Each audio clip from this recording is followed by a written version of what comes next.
Now this is one of the best builds for the Thief in Dragon's Dogma 2. The Thief can easily melt bosses and maneuver very quickly. The Thief does have an invincibility skill, but it does constantly drain your stamina. And I'll go over some alternate weapon skills you can use depending on your situation and the best place to upgrade your gear. So let's check this out.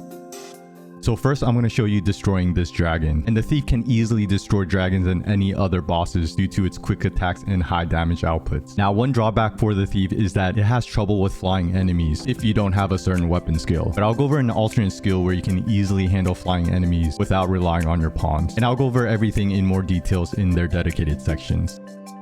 So checking out the weapon skills. Now I do want to mention that there is one weapon skill I do switch around if I'm at the mountains fighting a lot of flying enemies, because the Thief does struggle with flying enemies. And I'll go over some other alternate skills in the early levels I use when leveling the Thief. So the first skill I'm using is Cutting Wind. This skill will dash you to an enemy and do a quick attack. And if there are no enemies around, this is a good skill to move around the map really quickly. This is the first skill you get, and it's really good for movement and closing the distance to an enemy. I use this skill often if I'm trying to get to a specific area very quickly. The next skill I'm using is Skull Splitter. This skill will launch you in the air and you'll do a spinning dive attack to an enemy. This skill deals huge damage and shreds bosses. I mostly just use this skill on bosses, and you'll see that this skill will quickly disintegrate the boss's health. The next skill I'm using is Formless Feint, and this is the Thief's Meister skill. When this skill is active, you will be able to pretty much dodge all attacks, making you invincible, but it does constantly consume stamina while active. So you do want to time this skill and deactivate it when you don't need to dodge. And the last skill I'm using is Blades of the Pyre. This skill does huge damage and your weapon will be imbued with fire, but in return you'll take some damage and catch on fire. Now you need to combo this skill with Formless Feint in order to not receive any damage and not catch on fire. And I mainly use this skill on armored units because it will go through their armor. So this is the weapon skill setup I mostly use in the end game. But if you're in the mountains, you'll be fighting a lot of flying enemies, and this vocation does suffer from reaching flying enemies. Now I'm not talking about flying bosses because you can scale onto them and damage them, but the flying trash enemies like harpies. So if you're heading to the mountains, and in order to handle the flying enemies, I'll switch out Cutting Wind for Implicate, because you're barely going to use Cutting Wind in the mountains. Because if you use Cutting Wind on the mountains on a narrow path, you have a high chance just to fall off the mountain. Now Implicate will pull the flying enemies to the ground, and you can easily destroy the enemies when they're on the ground. And if you go to any campsite, you can easily swap your skills without needing to camp. And there are a lot of campsites throughout the whole map. Now in the early levels when leveling, you're probably not going to have the Meister skill, Formless Feint. So in the early levels, I did use Ignited Blades, which imbued your weapons with fire, and you'll do a slash attack after. Having your weapons do fire damage will greatly increase your damage because a lot of enemies are weak to fire in the early levels. And another skill I use in the early levels is Smoke Shroud. This skill will throw a smoke bomb on the floor which will blind enemies. So if you're surrounded or stuck in a difficult situation, you can use this skill to escape. But once you get the Thief's Meister skill, Formless Feint, and the skill Blades of the Pyre, I switched these two skills out for these skills.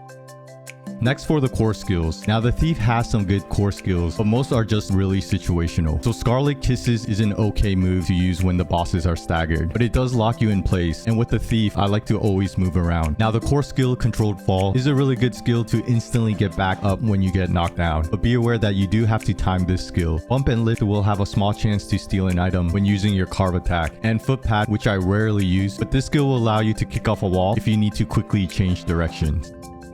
Next for the Augments. Now for the Augments, I did focus on damage and recovery stats, but you can change your Augments around if you need more defense or utility. So the first Augment I'm using is Subtlety from the Thief, and this will decrease the likelihood of being targeted by foes. And not getting targeted will allow you to do more attacks, because if you get hit, you'll get staggered. The next Augment I'm using is Verve from the Thief, and this will increase your strength. And of course, more strength is more damage. The next Augment I'm using is Exaltation from the Mage, and this will increase your stamina recovery speed. And the next Augment I'm using is Lethality from the Archer, and this will increase your damage when striking a target's vital, which is really good for destroying bosses. And the next Augment I'm using is Avidity from the Archer, and this will enable you to scale enemies faster. And this augment is really good once you're at endgame, because you'll be scaling different bosses to get to their vital points. And the last augment I'm using is Zeal from the Warfarer, and this will reduce the stamina consumed when performing a weapon skill. So this will help with your stamina management. Next for the equipment. Now I do want to mention that I am in New Game Plus, so the Dragon Forge has all the best equipment. So all my equipment is from the Dragon Forge except for the cloak and rings. And in order to get these equipment, you need to trade Warm Life crystals to the Dragon Forge. And these crystals can be farmed by killing dragons. So for the weapon, I'm using the Dragon's Vein. And for the helmet, I'm using the Shrouded Helm. And for the body armor, I'm using the Devara Pala. And for the leg armor, I'm using the Cliff Leapers. And now for the cloak. Now the cloak is not required, but I'm just using it for style. So for the cloak, I'm using the Champion's Mantle. Next for the rings. Now the first ring I'm using is the Ring of Quickening. And this will increase your stamina recovery speed. And the second ring I'm using is the Ring of Brawn. And this will boost your strength the less weight you carry. Okay, so now where to upgrade your equipment. So for the weapon, I did upgrade my weapon in Back Batal, because at Back Batal, the upgrades will give a big increase to strength at the cost of reduced magic attack and slightly higher weight. So this is ideally the best option for your weapon, because with the Thief, you'll mostly do physical attacks. And for the armor, I upgraded my armor in Vern, because it will increase all the stats and slightly decrease your weight. And having lower weight will allow you to run faster. Okay, so next, if you want to check out my stats as the Thief. Now, I am level 55, and I do have the best gear because I am in New Game Plus. I use the Thief as my starting vocation, and I love the speed and mobility. The Thief is a very fun vocation to play, and I highly recommend to try it out. And next, I'm going to show you some gameplay destroying this dragon.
Okay, so thanks for checking out one of the best builds for the Thief in Dragon's Dogma 2. Now with this build, you will have high mobility while unleashing crazy amounts of damage. This build can easily destroy dragons and any other bosses. And if you're having troubles in some situations, you can easily swap out your weapon skills for another skill at any campsite to conquer the difficult situation. Hope this helps and more videos to come, so stay tuned. And definitely give your pawns a high five.